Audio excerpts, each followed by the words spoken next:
फल दिखाने की जगह उस बच्चे को एक किताब दे देता या एक शास्त्र दे देता कि मैं एक शेर हूं, कि बच्चे इसको पढ़ो, पढ़ पढ़ के ऐसा इसका स्मरण कर लो, तुम्हें पता चल जाएगा कि तुम कौन हो। इतना ध्यान लगाओ इस बात पे, ये लो ये मंत्र कि मैं एक शेर हूं, और ये पढ़ते चलो, तुम मान जाओगे कि तुम शेर हो। यही साध संगत दुनिया में हो रहा है। मैं पढ़ पढ़ के अगर इस बात का रटन लगा भी लूं कि अहम ब्रह्मास्मि, मैं ये परमात्मा हूं, मुझसे ही ये सब कुछ उपजा है, बात बनने वाली नहीं है। वो शेर का बच्चा भी पढ़ पढ़ के रट्टा मार लेता, लेकिन अगली बार कोई उसका शिकार करने आता तो डर ही जाता। पर उस बूढ़े शेर ने वो किया जो सदगुरु हमारे साथ करते हैं। ये जो ब्रह्म ज्ञान देते हैं साध संगत, ये सिर्फ एक किताबी ज्ञान नहीं है। किताबी तो सारी दुनिया कहती है, किसी भी मात्र का धार्मिक इंसान है वो इस बात का उच्चारण करता है, रट्टा मारता है, कभी बात करो, हाँ परमात्मा हर जगह है। फिर ब्रह्म ज्ञानी में और उसमें क्या फर्क है? बात तो मैं भी वही कर रहा हूं, बात तो आप भी वही कर रहे हैं, बात तो समझा ही यही जा रही है कि जर्रे जर्रे में परमात्मा है। पर यह रट्टा तो हर एक इंसान ने जो अपने आप को धार्मिक कहता है मारा ही हुआ है। तो ब्रह्म ज्ञानी की अवस्था उसके अनुभव पर, बोध पर है, मात्र शब्दों पर नहीं है।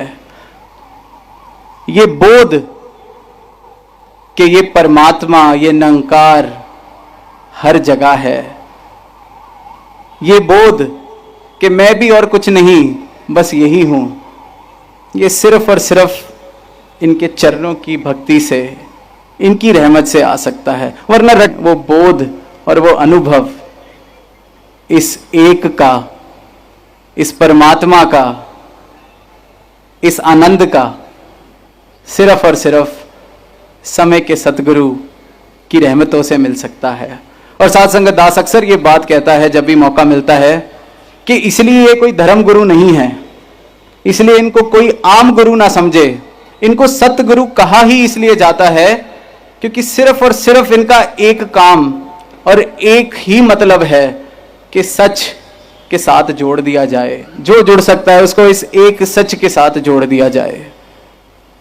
और धर्म का भी अगर हम अर्थ सही मायनों में माने तो वो सिर्फ ये परम सत्य ही है जिसके साथ सदगुरु हमें जोड़ते हैं, और इसलिए ये सदगुरु हैं, और इसलिए इनके जैसा फिर दूसरा कोई नहीं।